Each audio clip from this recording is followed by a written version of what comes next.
welcome to PCMC. All right. I'm Mike Bongiorno. I'm here with co-host, Rock on Tour. Star. I'm under the weather. So am I. And you can hear me sniffling. I'm going to try not to sniffle. And I'm going to try to edit out all the sniffles.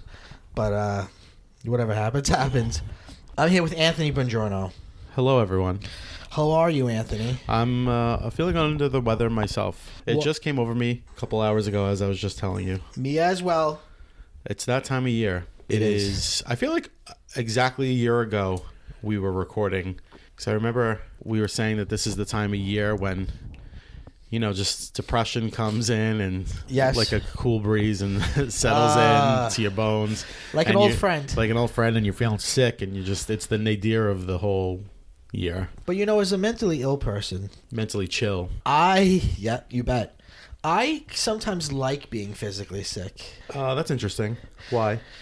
Because a lot of my anxiety about random bullshit you're distracted, gets sidelined, and I'm just worrying about like simple things. Well, you figured it out. It's almost a break from the normal bullshit in my head. When you were a kid and you were sick, did you sleep in weird positions on the bed?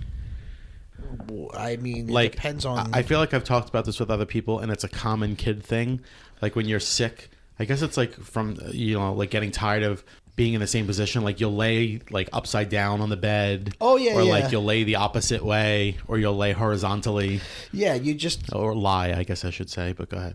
I think you want me to edit that out. That horrible... I'm so sorry. What will people think of me? Grammar. Yeah, you know, interesting. I feel like you're kind of like a cat in the sun. Yeah.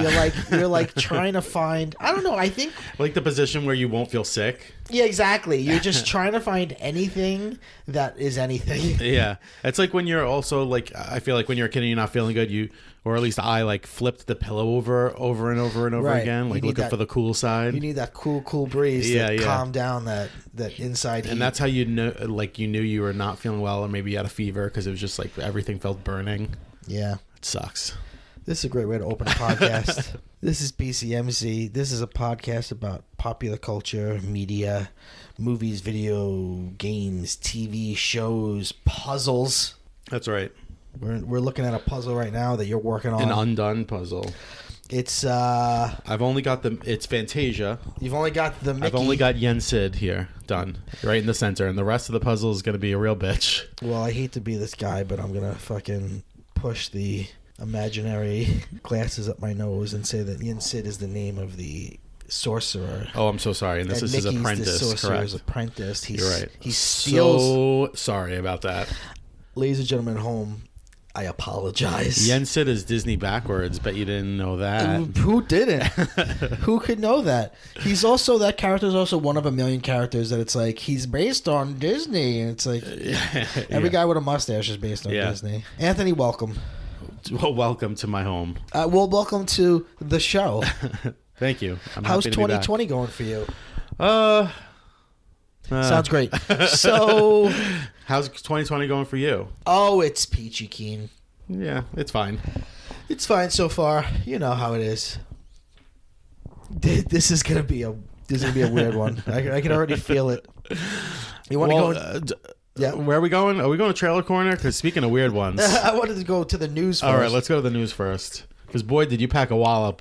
Mm-hmm. There's so much news going on. Holy moly. You might be saying, hey, you want to talk about Iran? You want to talk about an entire continent on fire? Nope. You want to talk about koala bears becoming functionally extinct, endangered in like a fucking week? Nope. Because that's not what we do on PCMC. On PCMC, the only time we ever deal with reality is through, a dark and serious work of art. Let's talk about the serious issues.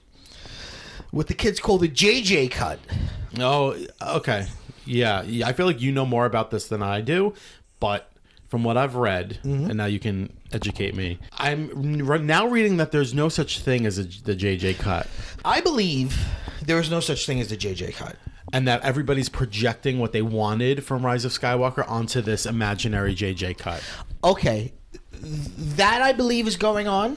Okay. I do believe this. You could put this in the same boat as the people that hated The Last Jedi and hate Disney, hate fucking Disney Plus, and you could put it all in a big boat of like. Also, part of that is like weird, like sexism, but then also odd, like George Lucas worship for no reason. Because some people are like, oh, it's the Lucas JJ cut because Lucas liked it, and it's like, well, you don't have any evidence that Lucas even saw this cut. Like, you know why what else are we Lucas dragging liked? him into it? The prequels. Yeah, Lucas liked those a lot. Also, I really feel like Lucas has very little to do with anything these days. Yeah, I don't think he cares. Other than like he'll come and visit the set of the movies that aren't the main Skywalker movies. Right. So the fabled JJ cut is this idea that JJ, and I think there might be some truth to this, that the original movie was long. It was like 3 hours, and Disney forced them to cut it down. That would make sense given how breakneck the film's pace is. Right. And how there seems to be things that are a bit confusing. Even the writer, Chris Terrio, who wrote the masterpiece Batman v Superman, Dawn of Justice. Oh my God. He has even said stuff about it. He said, oh, I know it's weird that Han shows up, but Leia is using the Force to project Han. That would have made more sense in the longer version. Not clear at all. We explained how Palpatine came back in the longer version. There was more Rose in the longer version. You know, I also heard. So now this could be like rumor, but I heard from a coworker that in the original version, at the end, the final battle between Rey and Palpatine was like more epic, and you saw a lot of Force ghosts. Yeah, this is what I don't believe. Yeah, I don't believe that either. So there's the scene at the end where Rey's on the ground and she hears the voice of. She hears Qui-Gon Jinn. She hears Mace Windu. Anakin. She hears Anakin. She hears Obi-Wan. She hears Yoda. She hears Ahsoka from the cartoon. She hears Freddie Prinze Jr. from the cartoons. Just Freddie Prinze Jr. as himself. Yes, Jedi Knight Freddie Prinze Jr. And some people... you know what? I should say this is all coming from a Reddit user who's like... presented this big Reddit post as like, I'm an insider and I know this inside scoop. Hasn't Reddit done enough? I know. To me, if that was ever an idea, that was stupid. It's better just the way it is with the voices to actually see a bunch of, because also it would it would take a lot away from Rey to just have them all there. What are they just gonna stand there? Yeah, and I'm sure if that were filmed, where's the footage? I'm sure Hayden Christensen would be dying to get that out there. Right. I don't believe that. Also, we should say the biggest red flag that this is all malarkey, not monarchy. That's a woman's first period. Malarkey. Oh boy. This Reddit user says that the reason this happened is because Disney wanted to screw over JJ and wanted the movie to fail because he was going to go over to Warner Brothers and make DC movies, and they wanted to lower his profile. Well, that I don't believe. That's the stupidest thing I've ever heard. Why would Disney... That's the plot of The Producers or something. Yeah, why would Disney tank one of its biggest franchises just to screw over the director Especially of it? since it didn't tank. Like, it's doing right, fine. Right. Like, but again, I think that shows the weirdness it's coming from, because it's coming from these people who are like, it's a total failure, which I've had problems with it. You heard my episode about it. Yeah. But I also, my butt is not that hurt by it. That was real scorched earth, that episode. But you know what? I've seen it 3 times now. I enjoy it more. You keep going back to see it. I enjoy it. I like that in the last episode you started with a little piece that you recorded later on where you're like, I've since seen this film again and I don't feel as strongly about the negative aspects. Yeah. All the bones I had to pick are still there. But accepting that it's fucking Star Wars. Right, accepting that it undid the things that I liked about The Last Jedi. Yeah. It's an entertaining movie. Yeah. It's fun. It's a good follow-up to Force Awakens. I just don't think it's a good follow-up to Last Jedi. Yeah. But then again, like, Return of the Jedi is not as good as Empire Strikes Back either. Return of the Jedi is weakest of the original 3. I mean, I kind of was expecting it to be the weakest. I don't know. Yeah. So, also, people who talk about the JJ cut don't understand, like, how movies are made. Like, it's not like... These may have been ideas that were pitched, but that doesn't mean that there's a cut of it that exists somewhere. Right, and they may have even been things they were shot. Hey, they may have even been in the original assembly. When you film a film, the first thing you do is you make an assembly, which is not a film, but basically all of the footage put in chronological order. That's where everybody has to get together and wear a white collared shirt. No. You think of assembly I'm sorry. In grade school. Oh, okay, sorry. It's a mistake I make. It's you've just assembled all the footage. It's just, here's all the bullshit. We got rid of all the shit that's clearly bad. Actors fucking up. A plane comes overhead, and like all the shit that's like literally unusable is gone. Like a mic comes into frame. Right. This is just all the usable stuff in chronological order, and then the editor picks at it and makes a movie out of it. Now, some of these scenes probably existed. There probably was more Rose. One of the things that the writer is saying is there was more Rose with Leia, but the Leia effects didn't work the way they wanted it to, so they had to scrap that. Which is to say at all. Right. To me, I believe that because I don't think the Leia stuff in the movie as it is works that well. No. What she says doesn't match up with what anyone else is saying. Yeah, it's because sometimes you see the character speaking to Leia go through some sort of linguistic acrobat to try to get to where she's going to be. They'll be like, General Leia, what should we do? And she'll be like, JJ, we going to break soon? And then it'll be like, yes, my name is JJ. I'm X-Wing pilot JJ fucking Bullethead or whatever the fuck. God, remember when Star Wars characters had names like Hammerhead and fucking Snaggletooth? Anyway. That was fun stuff. Remember the Wolfman? Yeah, there was a straight up in the original movie. There's a straight up Wolfman and the devil. Yeah, there is. There's a devil, and the Wolfman has glowing red eyes. Oh, stupid! So silly. So the idea that there's a cut that maybe it doesn't exist. It's not in some vault somewhere. What has JJ said about this himself, or has he said nothing? I don't know. This I'm not quite sure on. I think he's been. I think he has expressed that he wanted it to be a little longer. Okay. Well, I don't know why they didn't let it be, because Endgame is the most successful movie ever, and that was like over 3 hours. Or like you said on the podcast, and like the guys over at We Hate Movies said, you both said, why are we beholden to a trilogy? It could have been split into 2 films. Yeah. There's some rumors that JJ wanted to do that, but I don't know if that's true either. The cast is fiercely defensive of JJ. Yeah, and that says something. It also says something that, at least in the press, JJ Abrams is very, very. He speaks very highly of Rian Johnson, and what's her first name? Tran, the actress who plays Rose Tico. I don't know. I want to say Lisa Marie Tran, but that's not right. That's Lisa Marie Presley. Yeah. Well, we both have cell phones here. Yeah. Let's see. Kelly Marie Tran. Is that right? I believe it is Kelly Marie. Yes, I was right. He's been very kind he's been very nice, saying he said, she was one of the things that Ryan gave me that I felt was a real gift. So, he seems like a nice guy.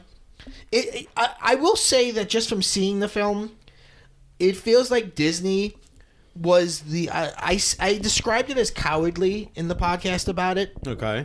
I think Disney's probably more cowardly than J.J. Abrams is. Okay. I think... But this is what I don't understand, and I've had trouble with this. Yeah. There was a big backlash to Last Jedi from the fan community. Yeah. However, it was one of the best critically reviewed Star Wars films of all time, and it also made $1 billion. Yeah. So why did they feel the need to course correct so hard when, by all measures that actually mean something, Last Jedi was hugely successful? That's a really great question. The joke is that they just listen to Reddit. I don't know why. There are some small indicators. Unless Rian Johnson was just really hard to work with. I don't think that. Well, we should say Solo made very little money. Right. So that would be one indicator. Okay. There's also early reports that say Galaxy's Edge does not have the attendance that Disney thought it was going to have. Okay. And even though Last Jedi was successful, every movie has made less money. Like, The Force Awakens made the most, Last Jedi made the second most, and The Rise of Skywalker made the third most. So you could see that's at a least normal trend, though, isn't it? Yeah, yes, it is. It's diminishing returns, right? Isn't it usually with movie series? Right. You can, but I think those are the reasons why Disney, and even if it was a small group of people that really hated The Last Jedi, it became so much of the narrative around the film.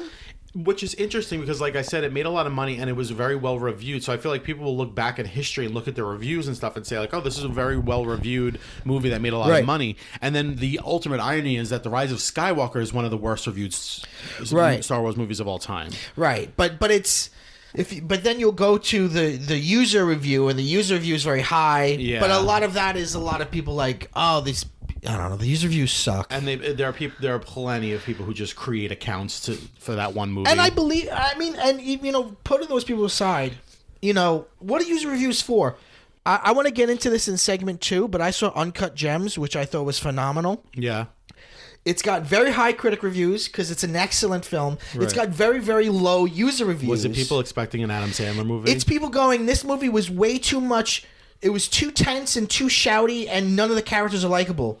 Correct. Yes, that's what it is. That's like saying giving like 1 out of 5 stars to Catcher in the Rye because Holden's really unlikable. It's like, well, that's my review, but right? But you know what I mean? Like, what the? I'm sorry, I didn't mean to do that. You're undoing my puzzle right before my eyes. I undid a piece of the puzzle while I was talking, and Anthony my God. fucking shot daggers at me. I'm so sorry. I'll leave it alone. You know what I'm saying? Like.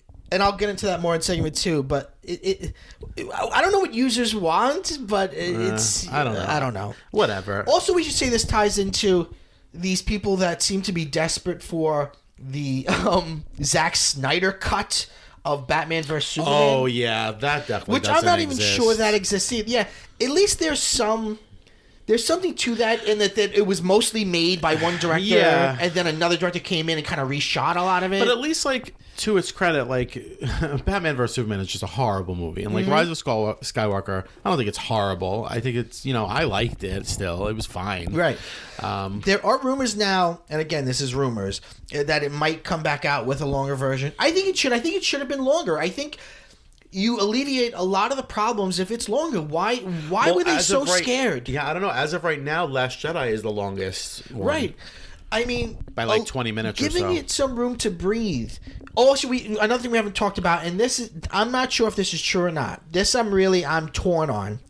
Some of what's supposedly in the JJ cut is Finn being much more actively using the Force. Yes, I heard from somewhere, maybe it was from that podcast, that Finn's supposed to use the Force to like fix something, and then they changed it and made BB-8 do it. Yeah, I don't know if that's true either. Perhaps. Also, it would have made more sense out of that creepy scene with Janna and Lando. Yeah, because that's she's possibly his daughter. Yeah, right. We figured this out because the visual dictionary that came along with the movie said in Lando's backstory that his daughter was kidnapped. Right. That the First Order kidnapped the children of the old rebels, which is like, oh, so she's 100% his daughter. Well, I kind of felt like that was cheap just in, it sent mixed messages because I feel like everybody I know who saw the movie was confused as to whether they were going to be in a sexual relationship. He's known as like a fuck king. Or like a paternal, father-daughter thing. And I also felt like it was kind of cheap because I the only black character shouldn't be related to each other. Well, yeah. But I also suspect that they're like setting up some kind of spin-off. Yeah, I could see them together going off and it's just like, something. Oh, you're really going to set up a spin-off right in the middle of the last minute of the last Skywalker movie. Yeah. Like what's that, like a backdoor pilot? Yeah, like let's find out. Let's find out. And then he turns to the camera. This fall on Disney Plus. Did you see those memes where it's like, "Hi, I'm the Mandalorian from the Mandalorian, and you're watching Disney Plus." Yeah. So the future's in the Mandalorian. That's what everybody's saying. It is true. Yeah, it's hard. It was hard to be too mad at The Rise of Skywalker when it was in between the 2-part finale. Yeah, you got the Mandalorian. Have you watched The Mandalorian? All right, so I'm really bad at keeping up with things. I've watched the first 3 episodes, and I really liked it. Yeah, it's good. I'm eventually going to finish it when I get a day where I have nothing else going on. I'm saving it for a rainy day, kind of. Yeah. I wanted grown up Baby Yoda to show up in Rise of Skywalker and just be like, hey everybody, I'm grown up Baby Yoda. Any one of those memes where it's like you ever see the one of the guy who this is a classic in that video. He falls on his face outside of a 7-Eleven and then screams. Yeah. So that's a classic video. Somebody took that and he just falls. He's like, fuck. And it's the end credits. Yeah, it's great. So much fun. So that's the JJ cut. I don't think we'll ever see a JJ cut. If some of the here's what's up. If some of these things exist, we'll see them as cut scenes on the Blu-ray. And by the way, buying that? You can already pre-order for $300 the whole 9, the whole Skywalker saga. Not to go too deep. I laugh at it, but I will buy it. Not to go too deep into Star Wars because we want to move on, but somebody who I was talking to recently has never seen any of them and asked me what order he should watch them in. And would you agree with me that I think you need to watch them in the order in which they were released, right? Yeah. I don't think you should watch them 1 through 9. Or go the release of the original trilogy, then the new trilogy, and then if you want more backstory, go the prequels. Because I don't know if the prequels are that necessary. What's interesting, though, is that the prequels introduce some stuff that only exists in the prequels and in the newest trilogy, but doesn't exist in the original trilogy. Like the word Sith. Yeah. Like the Sith, which is like the diametric opposite of the Jedi. Name Palpatine. The name Palpatine. I was just going to say. In Rise of Skywalker. Yeah, and Darth Sidious. Yeah. I mean, this is all stuff that was never said in the original trilogy, but exists on the 2 bookend trilogies. Yeah. Oh, it is interesting. I guess... Yeah, you're a Palpatine. I guess if you never saw the prequels, you wouldn't even get that. Right. I hate that he says it's his power. It's like, come on, guys. Let's not take away her. Let's not take away her Let's power. be woke. Speaking of woke, moving on to our next news story. Director Terry Gilliam has gotten himself into a little bit of hot water by saying some crazy ass shit. Terry Gilliam, you may know as the director of Brazil, the director of Fear and Loathing in Las Vegas, the director of The Adventures of Baron Munchausen. He's also a classic from my childhood. He's also one of the Monty Python. He's the only American member of the Monty Python. Okay. He also famously has a cursed movie that he's been working on for 30 years that he keeps trying to make and doesn't happen, and that's his Don Quixote movie. Yeah, okay. So anyway, okay, so I'm getting this from Vanity Fair. New Terry Gilliam interview is a masterclass in cringe by Jordan Hoffman. Expat filmmaker, animator, and Monty Python alum spoke with Britain's The Independent, ostensibly to discuss his most recent movie, The Man Who Killed Don Quixote, which he finally is happening, and Adam Driver's in it. Okay. In advance of its UK release. So bored of talking about the Adam Driver-led project that debuted at Cannes in May 2018, Gilliam instead offered up a slew of remarks about #MeToo and race, each worth a white guy blinky face gif. Quote, "When I announce that I'm a black lesbian in transition, people take offense at that. Why?" He asked of the paper's Alexandra Pollard with a grin. The declaration, which he has made before, was part of a riff about race and gender that included him saying that he was tired as a white male of being blamed for everything that was wrong with the world. Quote, "We're living in a time where there's always somebody responsible for your failures." All right, so he also called Me Too a witch hunt, and he spoke of the mob mentality. Now, I have no defense of this, but I might suggest that he's trying to be incendiary on purpose. That's what I'm looking it up, and the first thing that popped up is he knew exactly what he was doing when he gave this incendiary interview. I do think he was probably, I don't know, and maybe he does mean it. I have no idea. He might mean it, but still be delivering it with a glib attitude. Do you think he just volunteered these Yeah, because they were there to talk about his movie, and he just started going off on nonsense. Yeah, I just... God, I feel like every day someone is coming out saying something like this, and it's like... Yeah. I don't know. It's like, what do you even say? Well, it's... right, what do you say? But it is also... I am interested in... He doesn't seem genuinely angry. He does seem to be having fun with the things he's saying. Well, this one says... He says, "I'm tired of white men being blamed for everything that's wrong in the world." I guess I have to see him. But, you know, it brings up the question of, even if he is being funny, quote, how do we deal with that? Because, of course, as a member of the Monty Python, he would probably be like, oh, I can't be funny anymore. Yeah, of course.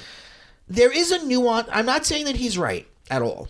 But there is a nuance here that I want to, I would like to look at. I would love to see if there's footage of it, because I want to see how he delivers it. I still think that it is insulting and trivializing something that's important. Yeah, but even if he's making these statements as jokes for attention. Mm-hmm. I don't know. It's not like a hero. I'm disappointed in a hero, but it's also kind of like a...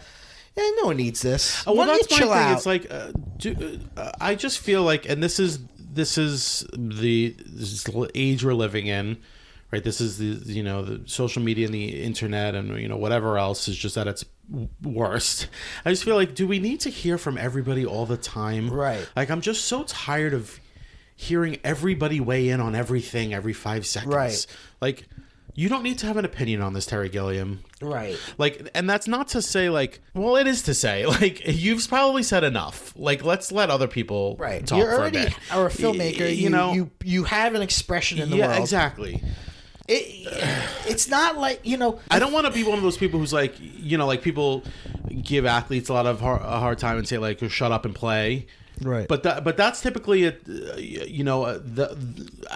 for a long time athletes weren't given a voice and were told to be quiet.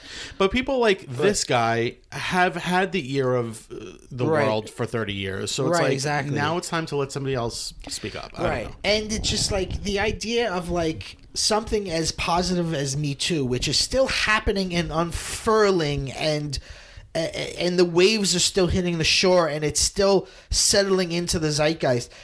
To act like it's something that's bad or in fact has gone too far, I think is really wrong, because it hasn't gone far enough. It has to literally change the world, and it hasn't done that yet. So what do you mean? What is your anger at it? Right. Like, who is it harming, really? His friends. Probably. Terry Gilliam, folks. Not John Cleese. Not Eric Idle. It'd be funny if the other guys from... Actually, it'd probably be appropriate if the other guys from Monty Python were like, we don't condone that. I don't know what the others have said. What does Adam Driver have to say about this? I have no idea. Mr. Wren. Mr. Marriage Story. Have you seen Marriage Story? No, I haven't. I haven't either. I can't watch another Noah Baumbach movie about divorce. That's going to make me really upset. I know. The Squid and the Whale did me in badly enough. That was like 10 years ago. Yeah. All right, so moving on. That was based on his parents' divorce. This one is based on his divorce. But isn't it still written by him and his ex-wife? It's written by him. It's not written by his ex-wife. It's based on... Greta was... Oh, wait, no, he did it. It's based on his divorce from Jennifer Jason Leigh. Oh, so he's still with Greta Gerwig? Yes. Because he was married to Jennifer Jason Leigh. I saw Laura Linney speak, and she was like... She was talking about Little Women in Marriage Story, and she was like, I made two movies... You mean Laura Dern? Yeah, Laura Dern, sorry. A classic Laura Dern, Laura Linney mix-up. Sorry, guys. Laura Dern is much more prolific. I saw Bruce Stern. I saw Daniel Stern speaking about a Bruce Home Dern Alone is her father. reboot. Yeah, Bruce Dern is her father. So, and her mother is the original Flo from Alice, the movie. Oh, really? Yeah, her mother. What's her name? I have no idea. She was kind of a big actress. She was the grandmother in Christmas Vacation. She was like, yeah, I did 2 movies this year, and they were made by a husband and wife, because she did Little Women, which is Greta Gerwig. Greta Gerwig. I still haven't seen that. I'm dying so to. Good. I've been told I'm a Joe, which I'll take. Everyone wants to be a Joe. Listen, I'll take it. So moving on to our next story. What's the ticker tape printing out? Let's see here. Variety says that female directors are behind a record number of films in 2019. So says a study. Okay. Hollywood's glass ceiling may not be shattered, but it is slowly showing some cracks. Okay. The number of top-grossing films directed by women reached record levels in 2019, according to a new study by the USC Annenberg Inclusion Initiative. Much of the past decade in the entertainment industry has been dominated by a debate about lack of opportunities for women, people of color, and members of the LGBTQ community. The findings seem to demonstrate that this wider public agitation had resulted in substantive change. Quote, "We're finally seeing some traction," said Stacey L. Smith, one of the study's authors. Quote, "A confluence of factors have led to a real moment in 2019.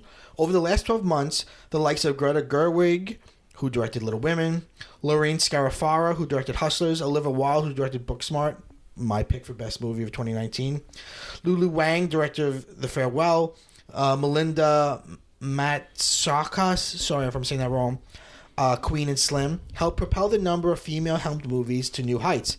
Some 10.6% of the 100 highest-grossing films of the year were made from female directors. In fact, 2 of the top 10 most successful global franchises, Frozen 2 and Captain Marvel, were co-directed by women.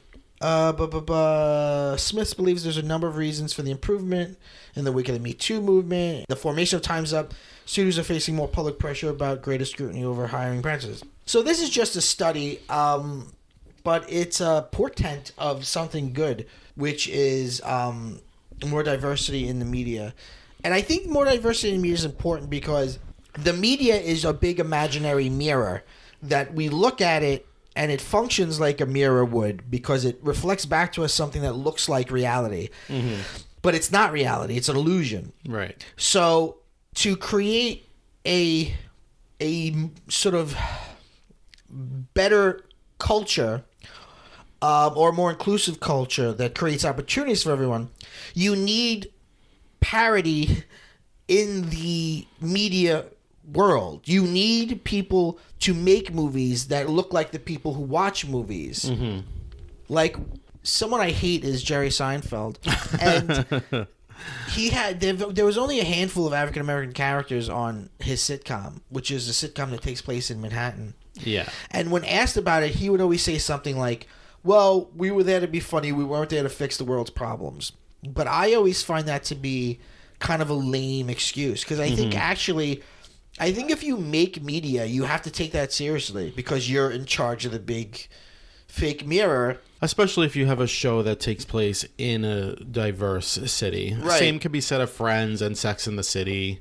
Neither one of those shows included any people of color either. Right. So I think it's getting better, and it's good to have inclusivity in any workplace. But I think in the media, these are people that are creating our images, creating our culture. Mm-hmm. So I think it's important. I think it's a good thing. Yeah, I think it's absolutely great.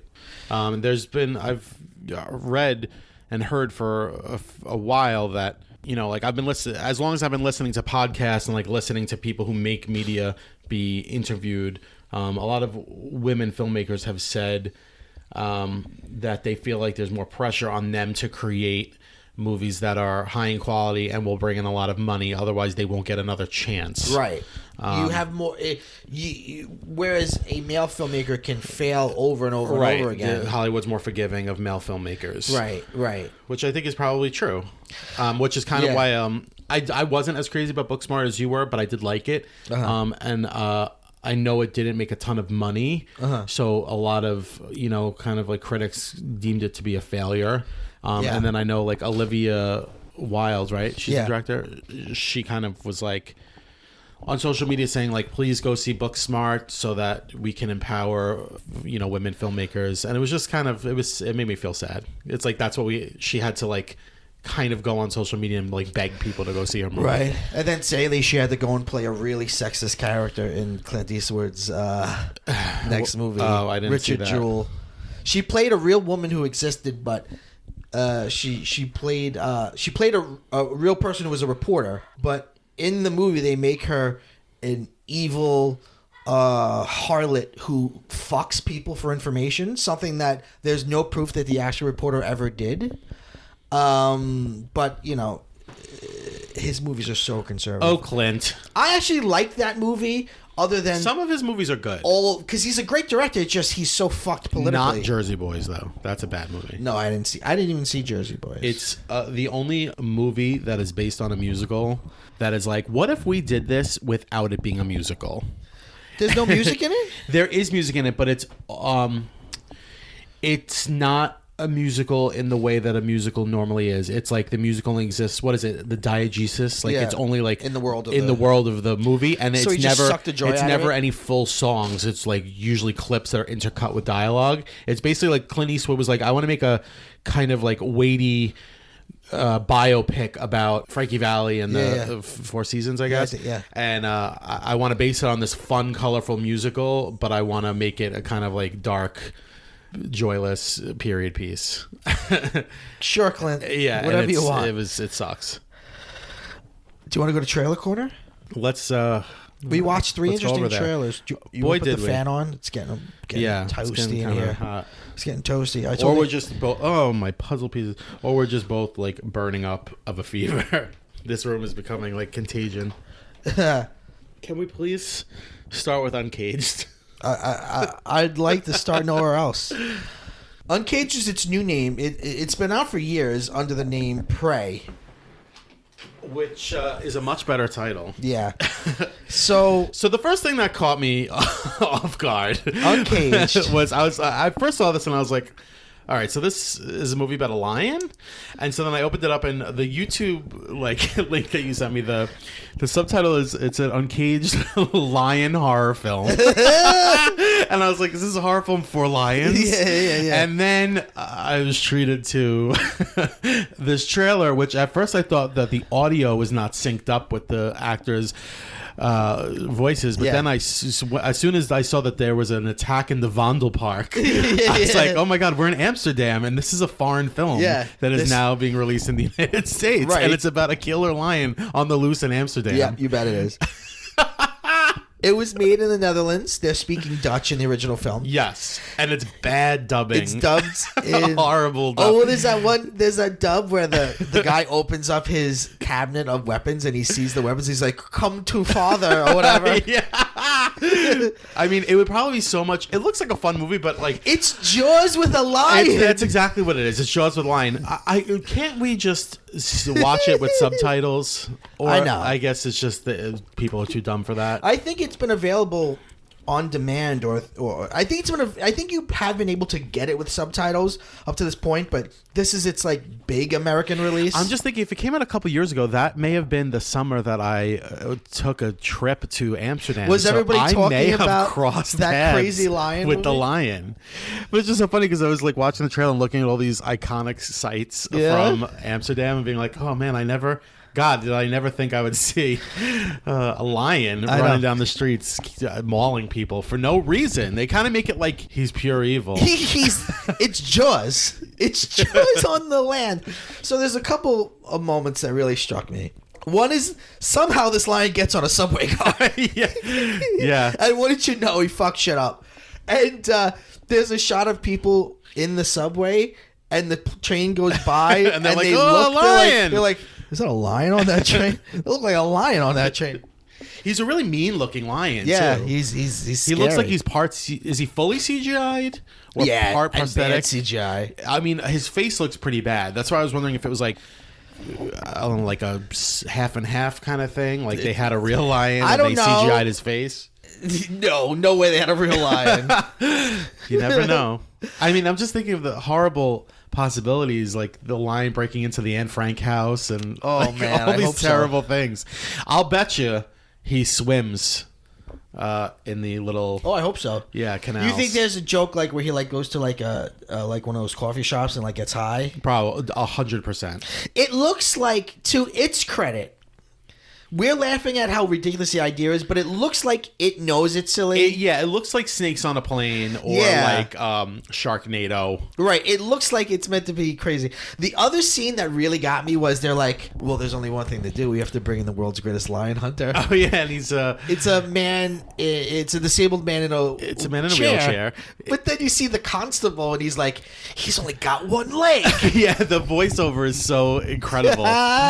Woo! I cannot wait to see this movie. Is it getting a wide release? I hope so in 3D. I don't know. Who knows where it's coming out? It might be coming straight to a Redbox near you. Oh, I'm sure it's probably already on AOL on demand or whatever. It's on something that doesn't exist yet. It's on the Sprite streaming network. Taste the rainbow. No, that's Skittles. I'm excited for this. It's gonna be. It'll be fun. Yeah, it'll be fun. I mean, as you know, in 2019, I was a big fan of the movie Crawl, which was Jaws with an alligator in a house. But wasn't that kind of like Lake Placid?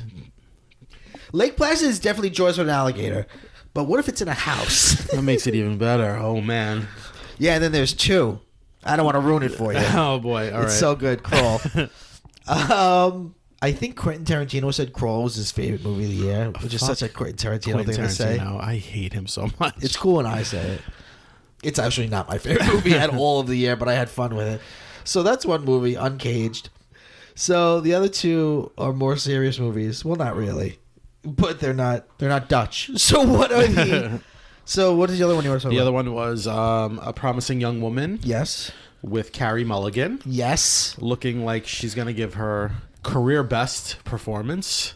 Even better than the Blink episode of Doctor Who. It's one of the most famous episodes of Doctor Who. She's on that. It's an episode where the Doctor only appears in one scene. It's very famous. No, I didn't know. It's where the Weeping Angels first appear. I know her from The Great Gatsby, and I know her from looking like Michelle Williams. Yes, we all know her from that. And no, she looks really great. Like she's giving it her all in this performance as a woman who it looks like she's committed her life to getting revenge, and it looks like she was sexually assaulted in college or medical school. Based on the she trailer. She wanted to be a doctor, and now. The trailer kind of makes it seem like every weekend she goes out to a club, pretends to be drunk, has a guy come, waits for a guy to come over to her, take her home, try to assault her, and then I don't know. Does she kill them? Like, there's a lot of mystery in the trailer. Does she torture them? Does she extort them? You see her open up her little like her little black book, and she's like, you see I don't know what you call that, like the marks, like 1, 2, 3. Yeah, she's tallying. Right, you tallies, right, and the 5th one goes through. Some are in red and some are in black, and I'm guessing the reds she kills. Oh my god! But it opens in a really interesting way where it's her drunk at a bar. Was it Adam Brody? Who is it? It's Adam Brody. And yes, and what's great is they are quote unquote nice guys. Like he's not like Mr. Creep, but he's like, oh, he brings her home, and then he goes, he gets on top of her, right? And then she's like, what are you doing? And then like you see her, she's clearly not drunk, and she's like, I asked you, what are you doing? Yeah, that part really was like, whoa, it gets you because she just sits up and she just like the whole drunk act goes away, and she's like, I asked, what are you doing? Right. Then you see her with another guy who's McLovin. Yeah. And he's like, oh, I just felt like we had a connection. And she's like, really? What's my favorite color? And then she's like, what's my name? Yeah. It's really great. And then you hear guys be like, you don't understand. Like, it's a guy's worst fear to be accused of something like this. Yeah, it's just like, what do you think a woman's worst fear is? And we see towards the end, she kind of goes into like full Harley Quinn kind of mode. I think she goes and just kills a bunch of people. Yeah. Well, we see, I guess, a little bit of her backstory. She went to medical school. One of her classmates was Alison Brie. Who didn't believe her when she said she was assaulted. And the dean, or at least said she didn't believe her. And the dean was Connie Britton. Connie Britton. She of the most magic hair. Yeah, and even she didn't believe her. She was like, well, these are serious allegations, and that's why she left. Oh, and then you hear Connie Britton say, we had to give him the benefit of the doubt. Right. And then she says, after all these years, I was hoping that your answer would have changed. Right. At the end, she's dressed as like a naughty nurse with like a very brightly colored wig, but she's got like a bag of like tools. It looks like she's gonna really murder some people. Yeah, that's the trailer itself builds to something crazy. Yeah, it seems like it started off looking like a dark comedy, but I'm wondering if it's like horror. It looks to be dark comedy / horror. I think, yeah, absolutely. Because I'm wondering how explicit it gets. There's a famous Japanese horror film from maybe I guess over 10 years ago called Audition. Oh God, please. Which is it's like a. It's like one of the most disturbing movies of all time, right? Right. If you're familiar with the idea of the male gaze, which is the movie camera, the eye of the movie camera or the eye of media it's adjacent to the eye of the male characters in the film and patriarchal culture, and it's always looking at women. It's objectifying, not subjectifying them. So it's about a guy who, like, it starts off as a romantic comedy. It's a Japanese film, and it's a guy who wants a new girlfriend. So he's like, I'm going to audition girls and pretend like it's a movie, and he finds this, like, meek young girl, and he's like, this is the girl for me.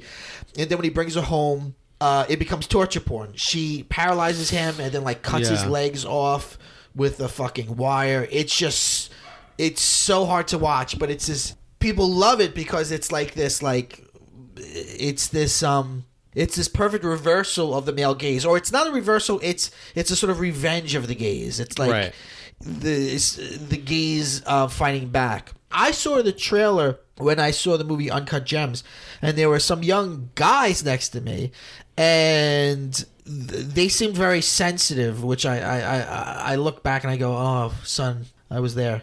You know what I mean? Like I could see they were like film. Well, nerds. there's a line in the trailer where he's like, "You guys, you ruin everything." I guess he's talking about like women ruin everything. Yeah. And so one of the guys next to me, one of the boys next to me, was like, "Oh God, I think it's gonna be a rape scene. I can't watch this." Blah blah blah. And then when she comes up and she's like, "I asked you, what are you doing?" The guys were like, "Whoa!" And like everybody, like I could feel in the movie like a hero moment of like. Oh, when you said sensitive, I thought you meant like the guys were like defensive. No. They seemed like sweet boys, sweet little boys. All right. No, they seem like nice, good boys. I don't know, you know that scene in 21 Jump Street where they go back to high school undercover and like Channing Tatum uses the F word and one of the cool kids is like, whoa, man, don't talk like that. Yeah. Like sometimes I feel that way about kids. I think like. I work with kids and I feel that way. Definitely. Like a lot of them are very time. Yeah, they're pretty better. They're just better than we were. Yeah.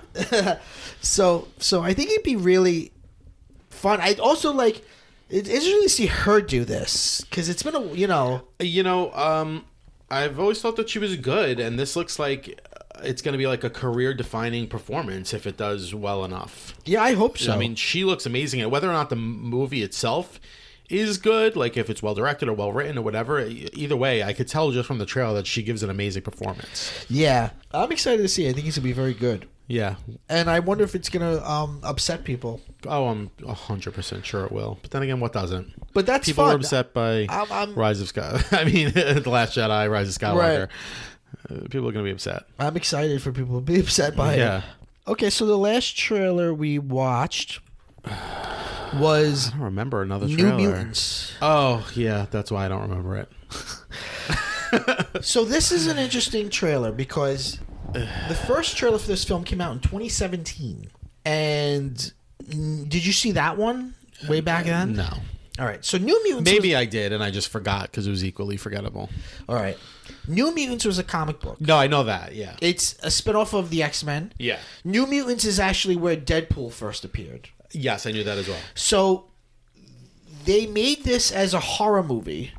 That's what was so confounding. And in 2017, they put out a trailer, and it was like coming out in 2018, and then it got pushed because they didn't want it to open up the same time as Deadpool 2 and Dark Phoenix, which was the other X-Men movie. So this movie is 3 years old? Yes. Okay. This movie's been on a shelf for 3 years. Okay. And then when they pushed it back, they were like, we're going to reshoot it. We're going to make it scarier. Because why are they going so scary? Is the comic scary? No, it's not. The comic is a superhero comic. I mean, they're really selling it as a horror film. It's based on one arc from the comic. Okay. Supposedly, at the time... Is that the school? No, it's not. It's not Xavier's school. It kind of looks like Xavier's school. Well, it's a school, so but it's not Xavier's school. Okay, and it looks like it's run by a woman who is... Looks like she wants to like steal their power or some shit like that. She's a real... who's that like woman who comes into Hogwarts and is like evil? Umbridge, yeah. She's a real Dolores Umbridge. It seems a little bit like the orphanage from Deadpool 2. Yeah. Where they were like torturing the kids and stuff. And I think, Get Out had come out and Stranger Things, and I think they thought like this would be a different path for the X-Men franchise. And remember, this was when it was still 20th Century Fox. Well, that was going to be my question, because the trailer starts with a 20th Century Fox logo, and I was like, if this is X-Men, shouldn't this now be Disney? It is, though. Now it is. But it doesn't say Disney. It because says 20th Century Fox. Because 20th Century Fox still exists as a label. And 20th Century Fox did technically make it. Okay. But Disney's still involved, because I think Disney's who's putting this out. Because for 3 years, people thought this thing's never going to happen, because they said they were going to reshoot it, and then those reshoots never happened. And then Hollywood was like, okay, this thing's dead in the water. And now some people postulate the head of the Marvel Cinematic Universe, Kevin Feige, who was the furthest removed from this movie originally. Now he looked at it and he was like, I actually like this. And they're releasing the original movie that they made 3 years ago without any changes. Really? Yeah. So this is the movie that it always was going to be. And either Disney's just dumping it, or they have some faith in it, because even though it was originally made as connected to the X-Men movies of the 20th Century Fox. So it would have been like X-Men New Mutants. Right. Okay. But now the press says it's part of the Marvel Cinematic Universe. Now, are you excited for this? I like the idea of...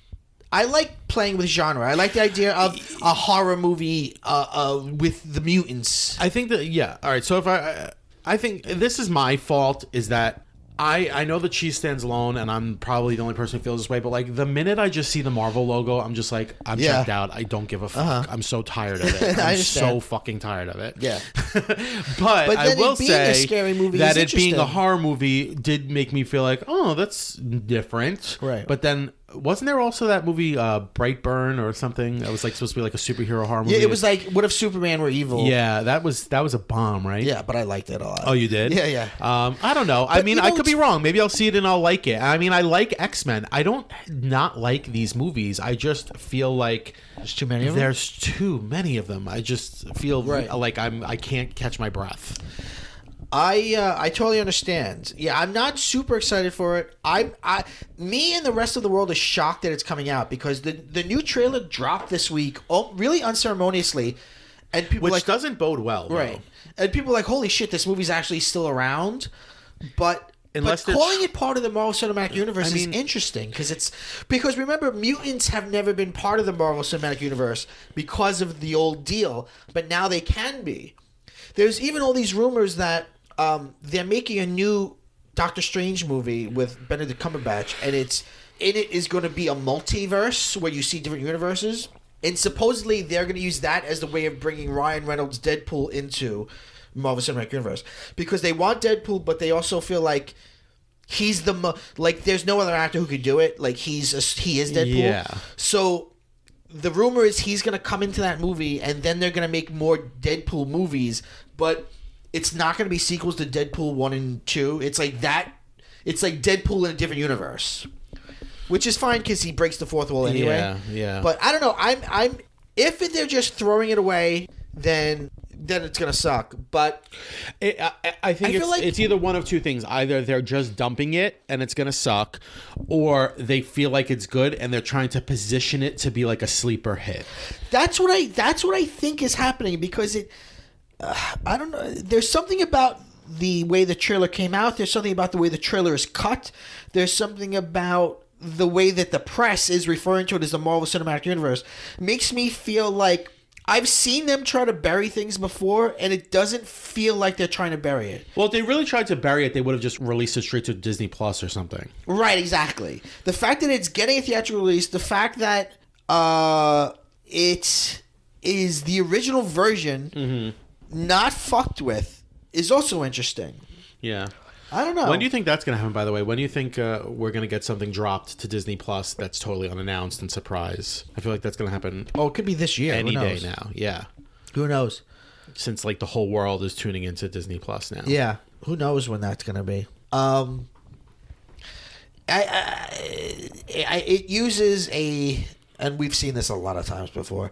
It uses a cool cover of another brick on the wall. Yeah. Which is like this reminds me of like Disturbing Behavior from like 1997 or whatever it was. Movie. I mean, it's probably not a great movie, but I enjoyed it. It was great. That was originally supposed to be like a modern update of the Stepford Wives. Right. Speaking of, and then there was The Faculty. We've done The Faculty's things like good. This before. Actually, I think The Faculty holds up. I watched it like last year. Really? Yeah. Not to go back, but I forgot to mention that one of the coolest parts of the Promising Young Woman trailer is that violin cover of Toxic by Britney Spears. Yeah, it's really good. Yeah, but anyway, yeah. That is good. I'm glad you went back for that because that was something that I liked. All right, I really got to pee. Let's take a break. We'll come back for the chill sesh. Okay.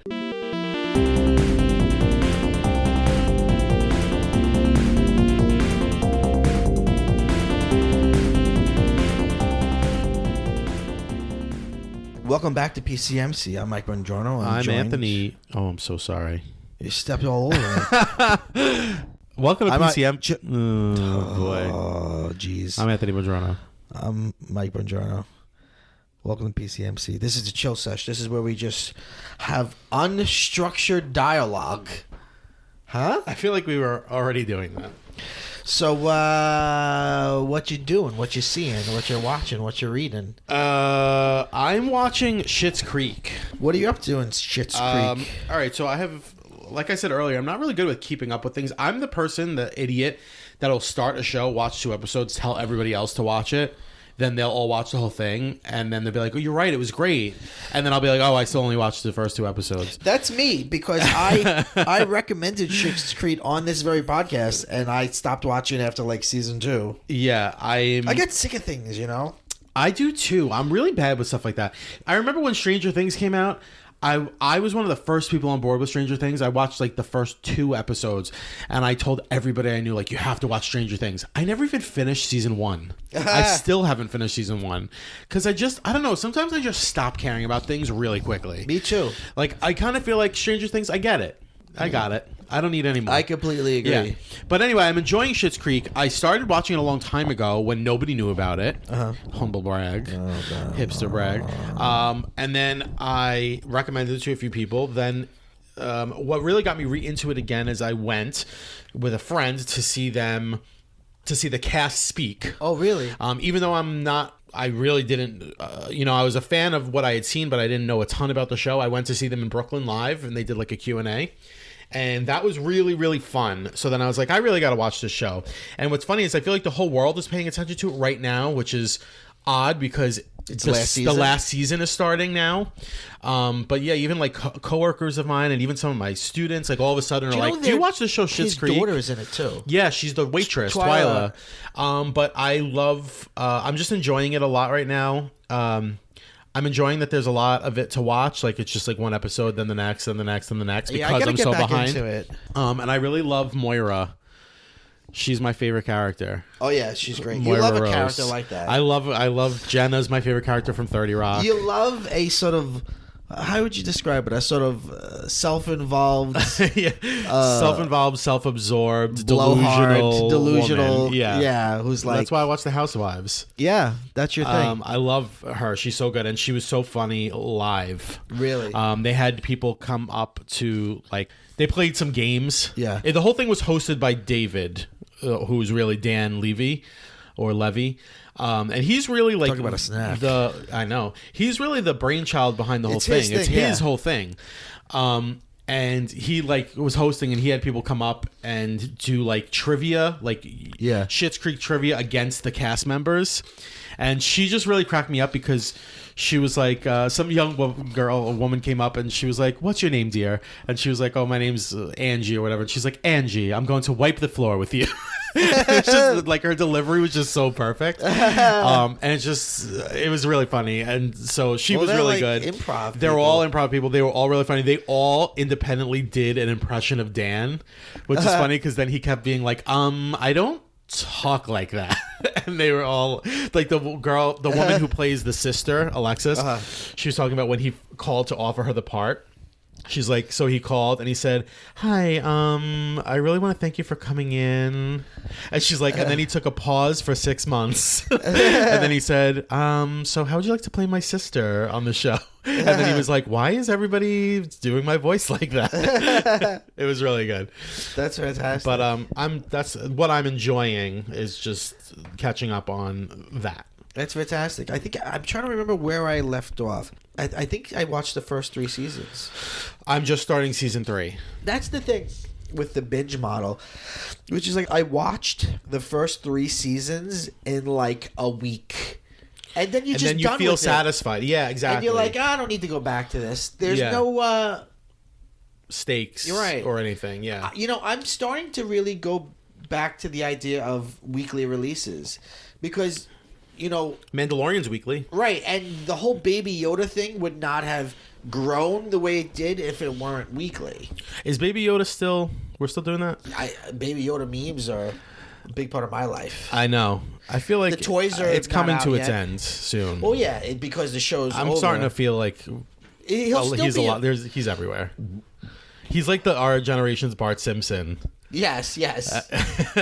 Like, eat my shorts. Chicky Nuggies. Remember that? Well, because what's funny is he has a whole personality that the internet has given him that right, he doesn't like have he talks in the a show. certain way. Like Chicky Nuggies, he doesn't ever Chalky milk. say that. Yeah. I do like, of all the memes, I think my favorite one is the one where he's just looking up. Yeah. And it's like, my dog when I'm about to go out without him, and he's just like looking up at me. Like, that's the cutest one. Yeah. I love that when Mattel made they made an advertisement for the first doll and they put it up for pre-order, which crashed Walmart's website. In the commercial for the doll, it's all the meme images.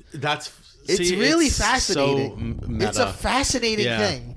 What's happened with... Well, because it's like you talked about on the podcast with Janine. Like, they didn't anticipate that he was going to be... Which is amazing. Yeah, I don't know. I mean, for the big machine that is Disney... Yeah. To know that he's cute and to not anticipate that people were going to go crazy for him. Well, what you can't anticipate is memes. Well, that's the thing. And then you have Babu Frick, who I love, but I feel like he was engineered to be a cute little toy. Right. And that didn't take off, even though I do love Babu Frick and his hey. Right. But Baby Yoda it's hard is... to Baby Yoda Yoda and protecting him at all costs is what Mandalorian's about. Yeah.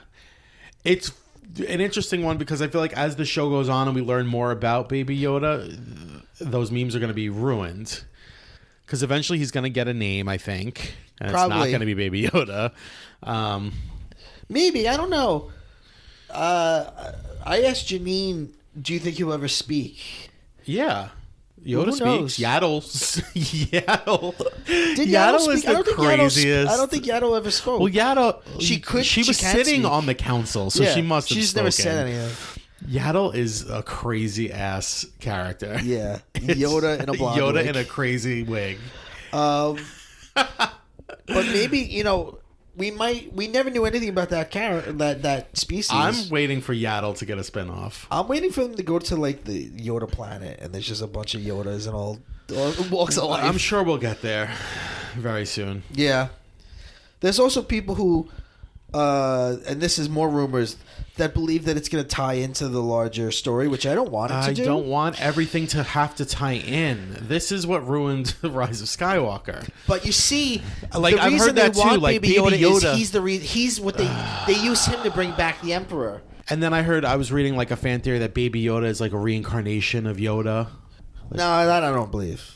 I don't believe it either, but I feel like if enough people on the internet wanted that to happen... Because we see Yoda's Force Ghost in The Last Jedi. I don't know. Reincarnation's not a thing we've seen in Star Wars. Yoda has one of the best lines ever in Last Jedi, and it's one of the things that they ignore in Rise of Skywalker. Yeah. Which is what it's like, because I'm a teacher, and when he says, we are what they grow beyond. We are what they grow beyond.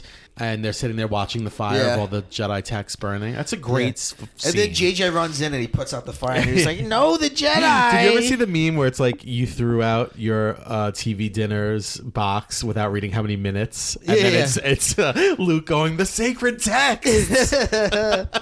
How many minutes you should keep it in the microwave? I don't want to go back to Star Wars, but I love that. I love the moment in fucking Last Jedi when he's like, "Forget the Sith, forget the Jedi." I know. I really do love that so much. I know. Anyway, I've been watching a lot of Disney Plus. Disney Plus is, let's face it, just like Netflix. It's like a cruise ship buffet. In that it's not all the best quality, but you love the fact that there are so many options and there's so much of it. Right. Like it's mostly crap. And what's interesting is I think people, as much as some people are cynical, and rightly so, I think there's just as many people that like brands, you know, like you could say, oh, Apple's Disney-ish. evil and they fucking use sweatshops and slave labor, but we're all buying it, right? And people still line up for it. I think people love fucking Disney. They're like, it's Disney. It's like they feel like they've subscribed to their childhood or something. I think that's why I think it's smart that they're doing a new Liz McGuire show. They're tying it into those things. They're trying to make, and this makes sense. Streaming, they're trying to model streaming after like what the specialty cable networks used to be, right? Where it was like you're gonna find content that's specific only to Disney, and this is just like the updated version of the Disney Channel. Right. What's going to happen is Netflix and Hulu, which were like, they just kind of had a little of everything, are going to fall by the wayside because every single company, organization, or whatever media company is going to have its own streaming service. Or they're gonna, and this is what's already happening, they're gonna be forced into their own brand. Yeah, exactly. Whereas like Netflix is not a place where you get stuff; it's where you get Netflix stuff. Right. Which you already... So it's just going to be the cable model, except we're going to be all paying way more because we're going to be paying 1 million subscription fees. But they'll figure out a way to bundle it all and stuff. Well, they already bundle, like Disney Plus is bundled with ESPN and Hulu. Well, when you own a lot of it... Didn't Disney Plus just buy Seinfeld? That I don't know. I think I've read that. So it was either Seinfeld or some other show is leaving Hulu and going to Disney Plus. No, Friends is going... Friends is leaving. I don't know if they're going to Disney Plus, but Friends is leaving. I think Friends is going to Peacock. Which is the I might be wrong, NBC one? But I think that the NBC streaming service is taking back Friends. Okay, that makes sense. Friends is definitely gone from Netflix, though. That's for sure. Yeah, I saw a funny headline that was like, now that Friends is gone from Netflix, kids will have to watch a good show. Yeah, the kids love Friends. They do. They love Friends. It's so weird. They all, like all my students. But it's like when I was a kid, I loved fucking like... Three's Company. Yeah. I think they probably have a feeling of like, I'm into something cool and old. Yeah. You know what else they love? They love Grey's Anatomy. Do they really? Yes. Well, that's still on, though. But what's weird is it's been on for 1 million years. And it's just like a soapy procedural that they all love. Yeah. It's weird. That is interesting. Friends, man. I used to love Friends when I was younger. I loved it when we all loved it. I loved it in the 90s. I bet if I went back and watched it again, it'd probably be dated, but I'd still enjoy it. I like Seinfeld. I still watch old Seinfeld episodes and often and like them a lot. I like Curb more, but I like Seinfeld. I like Seinfeld. I think what goes against Seinfeld is Jerry. Well, yes. I mean, he's my least. That's not what I was going to say. He's always been my least favorite character. I was going to say it being rated so highly kind of works against it. If it came out now, it wouldn't be the phenomenon that it was. No, because I feel like we've got a lot of stuff that's better than it now. Right, and there's just also like 1 million other options. Right, exactly. I mean, at the time that it was on, it dominated network TV prime time. Right. But there's nothing does that anymore. Right. Yeah. I feel like the last big show like that dominated prime time was like American Idol. Well, I mean, it's not for us, but Big Bang Theory. Yeah, but Big Bang Theory was a genuine phenomenon. If you look at the numbers that Big Bang Theory got, though, compared to like even a mediocre show 20 years earlier. But you could also then say, let's compare the numbers of Seinfeld to Green Acres. Yeah, back when there were three networks. Fucking choices. Yeah, like, true. You know what I mean? Yeah. Speaking of Green Acres and bringing it back to Disney Plus, whoa! I watched The Rescuers. Regular or Down Under? Regular style. Was that the first time you've ever seen it? First time I've ever seen it. Did you like it? Starring Eva Gabor. Yeah, I've never seen Bob Newhart. It is all right. It sounds like a cartoon for old people, the elderly. All right, this is gonna be a hot take for some people. So hold on. Did you find it erotic? No, it's not at all. I was gonna go. Disney movies all have a certain level of boringness. I love Disney animated movies. Especially during that era, though. That was a rough era, the 70s, for Disney animation. Here's what I liked about it. It was that pre-Little Mermaid, post-Walt's death, where it was dark for no reason. Yes, like Aristocats. Yeah. I liked it. They went really cheap with the animation. They did. But I like it because it makes it grittier. Like, I don't know if you've... Like that shitty Robin Hood movie with the bears that reuses a bunch of footage from Snow White. Right. I haven't watched that yet. Oh, wait. I'll get to this next. You haven't watched it. It begins... There's a cold open where there's a little girl who's like kidnapped, and she like writes on like a piece of paper, "Please come help me," and like puts it in a bottle and like sends it into the ocean, and then it gets to the rescuers and they rescue her, and it's like, whew, just dark way to open up this movie. It's like, is it fun? It's got fun moments, and the bad guy's pretty wild. She's kind of a Cruella de Vil. Well, originally she was gonna be Cruella de Vil, and then they changed it. What a missed opportunity. I know, but I'd say a good 70% of it works. Okay, that's pretty good. Yeah, it's but I just like that darkness. Something else I watched that I genuinely really liked was Sword in the Stone. Sword in the Stone's a great movie, and I never watched that when I was a kid. Yeah, I showed it based on the first paragraph of the Legend of King Arthur. Yeah, well, yeah, it's like nothing. It's one little entry in the whole right. thing. It's him as a kid being trained by Merlin, and then there's none of him there's no Knights of the Round Table. There's no Holy Grail. No, but it's super fun. The first time I ever saw it was. I just showed clips of it to a class. I was teaching a British literature class, and we were doing Arthurian legend. And I showed them like a clip of it, and then I was like, "This is fun. Let me just watch this whole thing on my own." And I really liked it. Yeah, I like that Merlin is a fourth wall breaking character because he can see through time. He's a real like proto genie. He really is. From Aladdin. Well, he even comes back from Bermuda. Wearing Bermuda shorts. Right, and he's Hawaiian like, t-shirt. he went to the future. Hawaiian shirt, yeah. Like he says something about like Knights of the Round Table, and he's like, "What do you mean?" And he's like, "Oh," and then he says something later on about like a movie, and he's like, "What's a movie?" And he's like, "Oh, it's kind of like TV." Yeah. Like there's like a lot of that shit. The bad guy in it is also awesome. What's her name? The fucking witch. Oh yeah. She's fucking great when they have that fight. It's a weird movie. See, some of the Disney movies that aren't too plotty, I like. The ones that are just like, this is just gag, end. Yeah. Basically, Sword of the Stone is Merlin meets Arthur as a kid, and he moves into his house.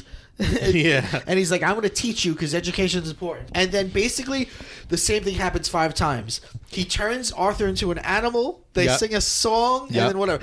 First Arthur's a fish, and then Arthur's a squirrel, and you meet those sexy horny squirrels. And then finally you meet Madame Mim at the very end. Like, she's not even the villain through the whole thing. She's at the very end. It's very episodic. Right, and then Mim and Merlin have a wizard's duel, which is really great. Great, yeah. And then it fucking he pulls the sword from the stone, and it ends. That's adorable. That the animation is really well done when he's trying to pull it out, and then he eventually gets out. You see like his little feet slipping and kicking first. Yeah. It's just really memorable, like really well done animation. I was surprised how much I really liked it. You know what's a great 60s live action Disney movie? What? The original That Darn Cat. That Darn Cat. With Haley Mills.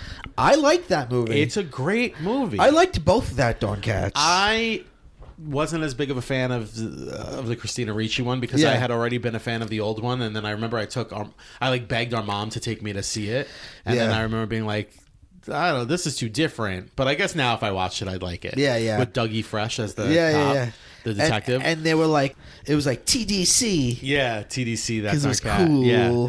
DC was DC is the cat's name. Right, Darn Cat.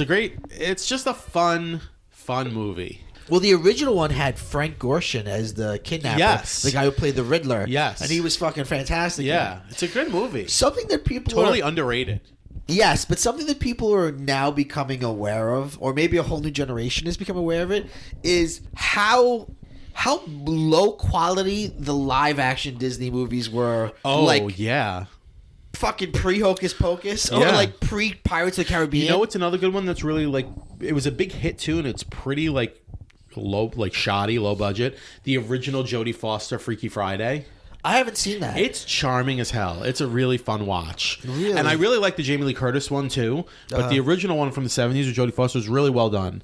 But it's like, it looks like it was made on the cheap. Really? But it's good. Yeah, the Disney live action movies for a long time were like not great. But I like the original Parent Trap. Yeah, I do too. Parent Trap. Yeah. That's good. Yeah, that's a classic. I saw one recently which came out it came out after Star Wars, like I think the next year, 78, and it's The Black Hole. Okay. Which people say the sort of narrative behind the movie is that like this was them trying to cash in on Star Wars, which maybe in some abject way it was, but it's nothing like Star Wars. It's not thrilling. It's more like fucking 2001: A Space Odyssey. It is so. I fell asleep during the middle of it. Sounds like a dream, but a it thrill. is. But it's also. It's a marvel because you look at it and it's like, this is so fucking weird.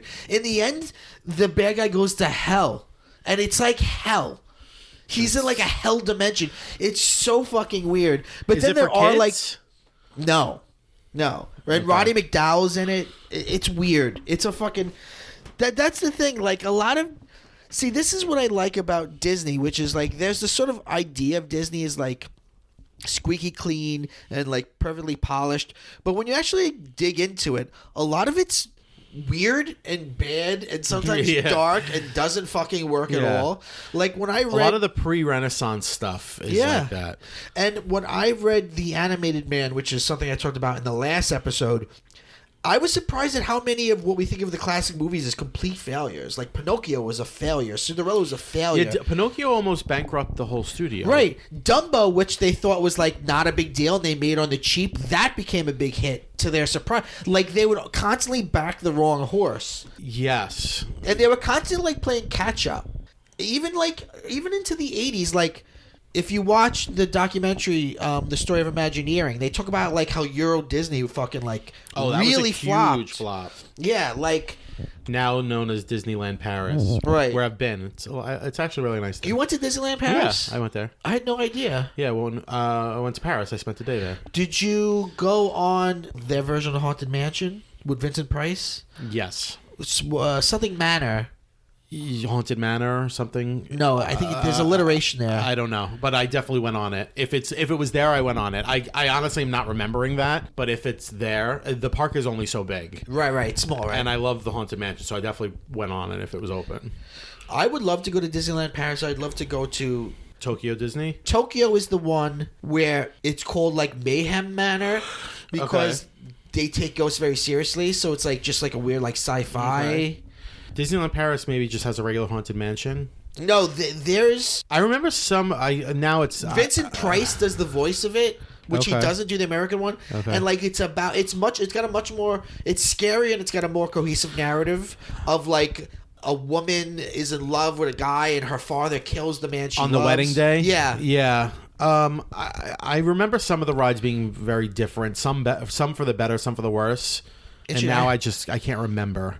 I think I remember the Peter Pan ride being a lot bigger in Disneyland Paris. Phantom Manor. Okay. Phantom Manor is the name of the Paris version of Haunted Mansion. I feel like in Disneyland Paris, and maybe this is just me, but maybe I could be wrong, but I think there's much more of an emphasis on the princesses in Disneyland Paris. What's cool is there's in Tokyo Disneyland, they've got a second park called Disney Sea. Yes. Like Disneyland and Disney Sea? Yeah. I know that there are certain areas of Disneyland Paris where, at least when I was there like 6 years ago, where there's smoking allowed. And I just remember like we were walking by and like watching these French locals like smoking and just like being like, oh, fucking Disney with their kids running around like enjoying the park. They've got the ears on and they're like, I fucking hate this. Yeah, but I had a great time there. I mean, it's Disney. I mean, it's going to be fun. I'd love to go see the other parks. It's amazing how easy it is to get to from downtown Paris. Really? Like, you just get on the metro and you ride the metro for like 40 minutes and you're there. The French government... And they say Parc Disneyland, and that's where you get off, and you're right in Disneyland. Oh, really? Yeah. It's amazing. It's like getting on a subway in New York for 40 minutes and getting off in Disney World. Like, that's kind of like what it feels like. Like, you go take a trip to Paris, and then... you'd spend a day in Disney. Well, it's the French government was all behind it. It was the French people that fucking were not behind it. Oh, yeah. And, like, were throwing eggs at it. Yeah, and they show that in the Disney Plus documentary. Yeah. Like, boy, was this a big fucking failure. Yeah, and when it was Euro Disney. Right. That was a good rebrand. Yeah. That was a good rebrand, Disneyland Paris. I guess I want to talk a little bit about Uncut Gems because I teased it in the first act. Go ahead. I have not seen it yet, but I want to see it. How's Idina? Adele Dazeem. Oh, yeah. How is she? Adele Dazeem, the wickedly talented. That's the weirdest moment ever. Adele Dazeem. Adina's great in it. I feel like she's not getting enough attention because it's all going to Adam Sandler. They're all great in it. And there's a real athlete in it, right? There's a lot of weird shit. And isn't he, like, really good? Yeah, he's good. Who is it? Is it Kyrie Irving? They call him. This shows how much of a nerd I am when it comes to like sports. He calls him KG. So, I'm Kevin Garnett. Yes. Okay. Yeah, he's good in it as himself. You know who else is in it as himself? As like a cameo, I guess. The fucking dad from Good Times, the sitcom. It's just random. He's like, oh yeah, my neighbor's the dad from fucking Good Times. That's weird. It's super weird. Adam Sandler is amazing in it. It's every once in a while Adam Sandler will make a good movie and you're like, wow, he can be good. Just try all the time, man. But that's not his bread and butter. His bread and butter is those Netflix comedies. Those bullshit fucking movies. He's kind of like an Eddie Murphy. Yeah. Where and I feel like Eddie Murphy is right now enjoying a lot of reverence again. But Eddie Murphy had that thing where like he had a bunch of shitty movies and then he'd have a dramatic turn or make a good movie and people would be like, oh, Eddie Murphy's back, maybe Eddie Murphy will get the Oscar. And then he would release Norbit and it'd be like, oh, fuck Eddie Murphy. I feel like Sandler's done it more though. I feel like Sandler has more of those because Eddie, I mean, what does Eddie have? He's got Dreamgirls. The big thing was there was a lot of buzz that he was going to be nominated for an Oscar for Dreamgirls, and then he released Norbit like a month later, and the Academy was like, no, thank you. Right, but with Sandler, you've got what have you got for Sandler? Punch Drunk Love, Funny People, and this. I mean, what else is there where he's really good? Some people would put Spanglish in that. I've never seen Spanglish. Neither have I. But some people put it in there. He's fantastic in this. It is, and he's got some good comedies where he's good. Since you want to see it, and since I don't want to ruin it for the listener, I'll just give you a little bit of like how it felt, which is, all right, you've heard the overly used term edge of your seat. I was literally on the edge of my seat. Like people, it's the most tense movie I've ever seen. Like, was it tense like Cloverfield? No. It's tense like watching a baby play with a gun. Is that worse than Cloverfield?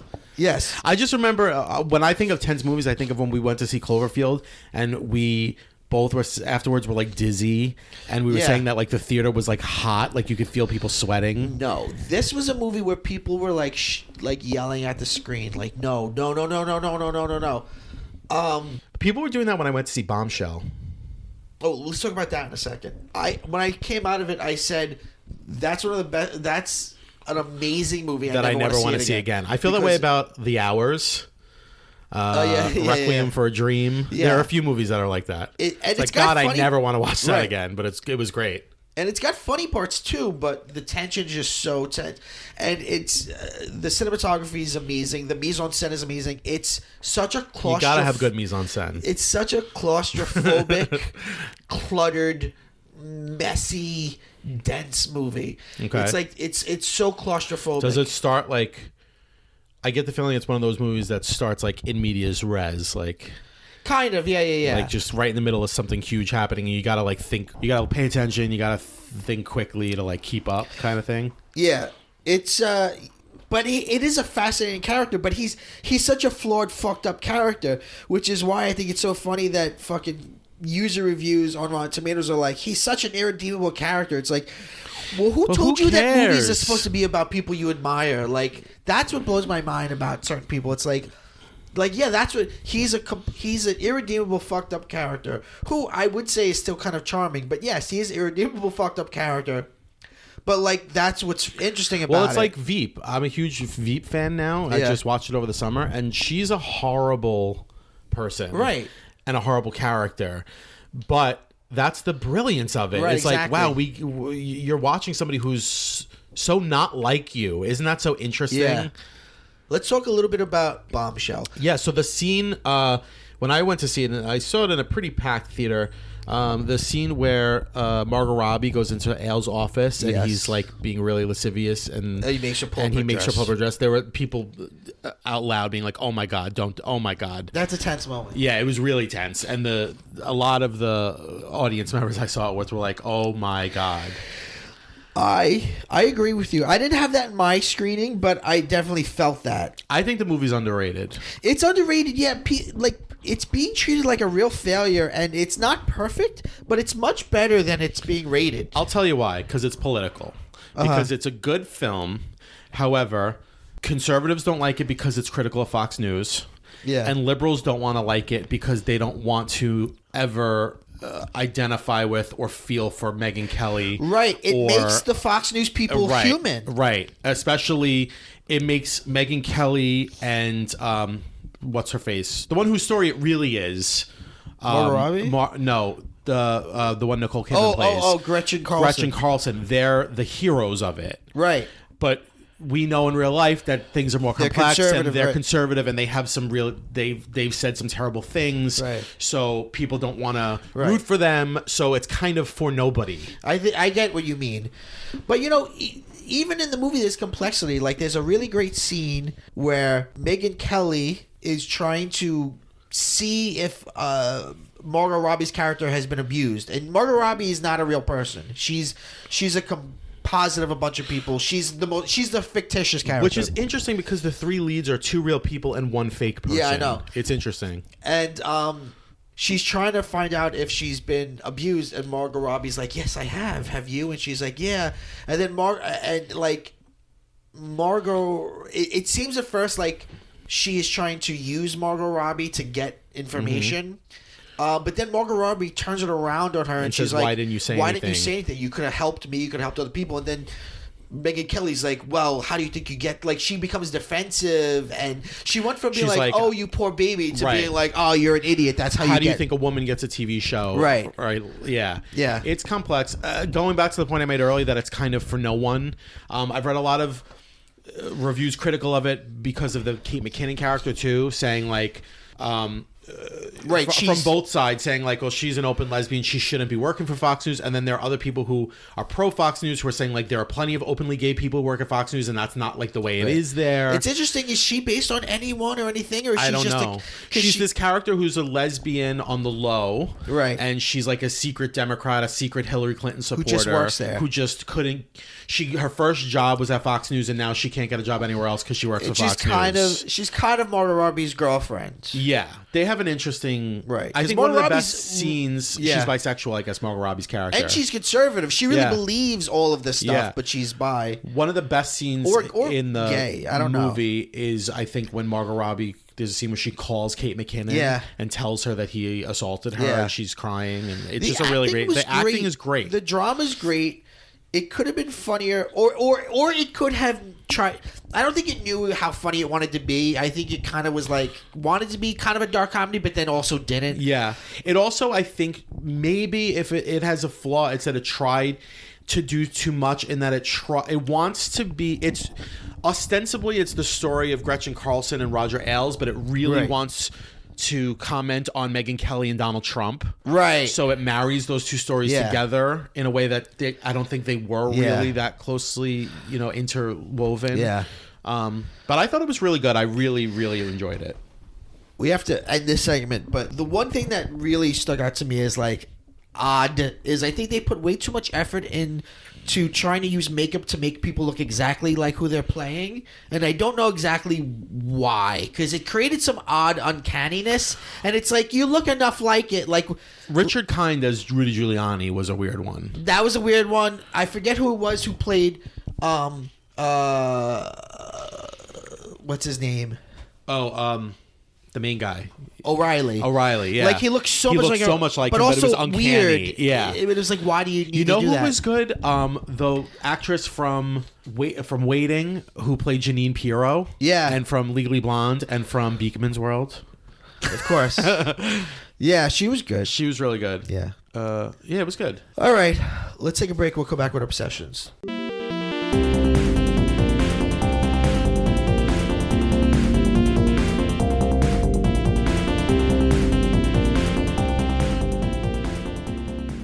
Welcome back to PCMC. Welcome back to PCMC.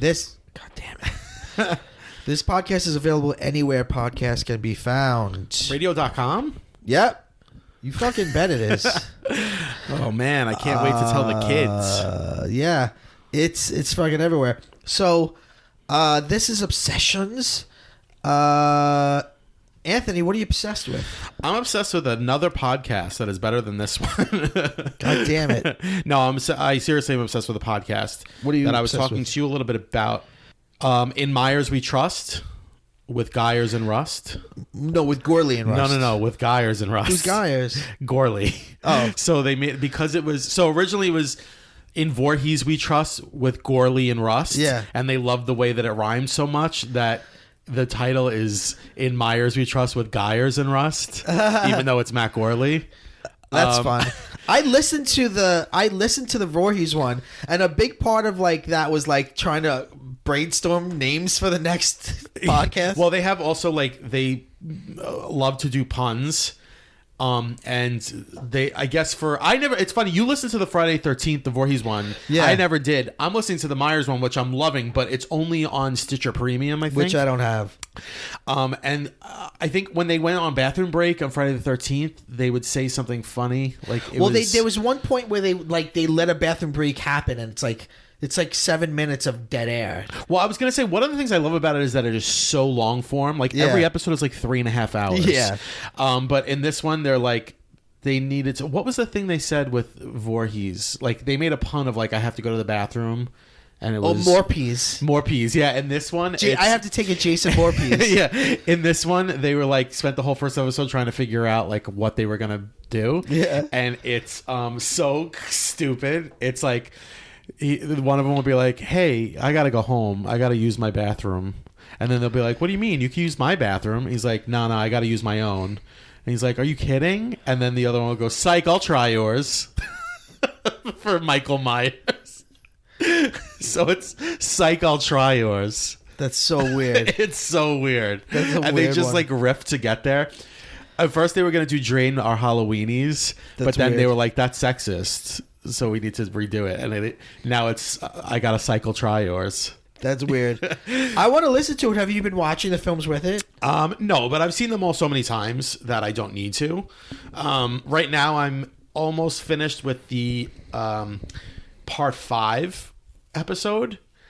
And it's slow going because, like I said, each episode is like 3 hours long. But I like that because you really feel like after every episode, like, wow, I feel stuffed. Like they really go through every scene, every minute. They talk about everything having to do with it. And it's funny, like they make a joke of how long they go. Like they'll be like, all right, so we're 15 minutes into the movie and this podcast is already at an hour and 47 minutes.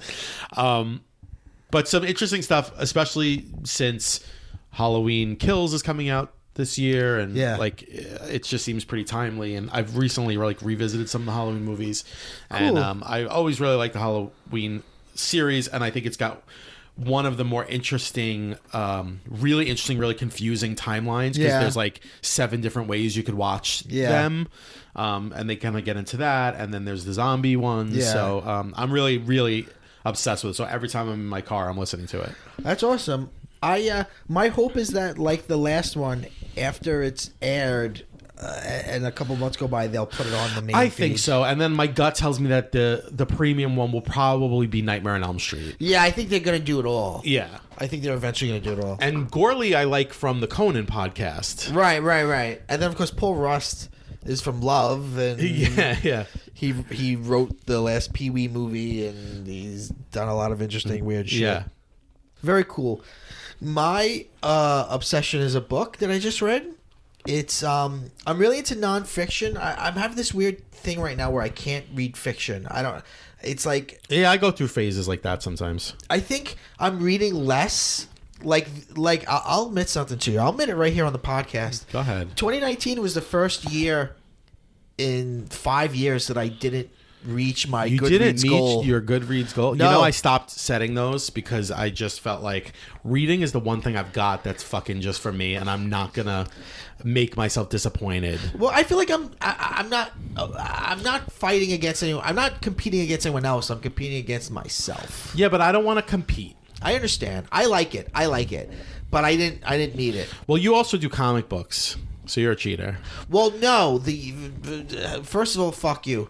Because the year that I decided to do a lot of comic books, I made it like over 100 as my goal. See, what's crazy about me is like, I feel like I read a lot. I'm an English teacher. I'm a pretty like, that's kind of like my main hobby.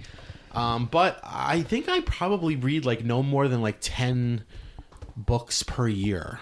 I feel like I do a lot of rereading. I do a lot of reading of shorter things. I rarely ever reread. I love to reread. I discovered rereading like 5 years ago, and I feel like it's so rewarding and so fun. Right. Well, they say that you can't remember anything until you reread it. No, you can't. It's literally, it'll go right out of your head. Yeah. It's like listening to a song one time. Yeah. Interesting. Yeah. Well, the book that I read was called That's Mental. Painfully Funny Things That Drive Me Crazy About Being Mentally Ill by Amanda Rosenberg. Now, what I liked about this book was it was not self-help, but it also wasn't funny memoir like Roxanne. So it wasn't like Roxanne Gay? Yeah. Roxanne Gay is a little bit more academic. Yeah. Are you thinking of like Jenny Lawson, like Furiously Happy? Yeah. It's like in between those two. Okay. Because it's very, very funny, but it's also kind of like advice, but it's also like, I don't know what I'm talking about. Like, I'm not a professional. This is just what I have done to help me through it. So I want to read you just a section from this book, which I found very... Where'd you find this book? Like, how'd you stumble upon it? Just going through Amazon, just looking at books. Oh, that's cool. Maybe it was suggested to me. So this is a Kindle read? Yes. I'm at a point right now where there's no more bells and whistles. I only read on Kindle, really? and I don't See, read. I still love going to Barnes & Noble, but I do find myself very often picking up a book at Barnes & Noble being like, oh, this looks good, and then I snap a picture of it and say, like, I'll download this on my Kindle later. By the way, you hear that, kids? If your mom and dad work in bookstores, Anthony's the reason why you can't eat tonight. All right. So I'm going to read a section from this book. This is from a chapter called You Can Be Either Mentally Ill or an Asshole or Both. Just because I have a mental illness doesn't mean I'm incapable of being a dick. And while there are a few aspects of life where being mentally ill holds me back, being insufferable is not one of them. Okay, now this sounds like I'm a horrible person. I'm not. I'm a good friend. I'll support you through breakups, life changes, and daily wear and tear. I will immediately hate anyone you hate, no questions asked. When you ask me to take a photo of you, I will take at least 11 from different yet flattering angles. I won't pick you up from the airport, but then again, I'll never ask you to pick me up from the airport either. Good friend, indeed, although not too good to be true. Here are some examples. I've held grudges longer than Law & Order has been on the air, and I'll continue to do so well into the afterlife, when Law & Order will still be on the air. These grudges are aided and abetted by a stubbornness usually reserved for a teenage bull with an early curfew. The phrase, quote, cut off your nose despite your face never made sense to me. Why stop just at the nose? I'd cage Travolta my face to spite my entire body. If we follow each other on Twitter and you unfollow me, not only will I not unfollow you, I will continue to like your tweets, not because I like them, but in the hope that maybe you'll see I'm still here, bitch, following you anyway.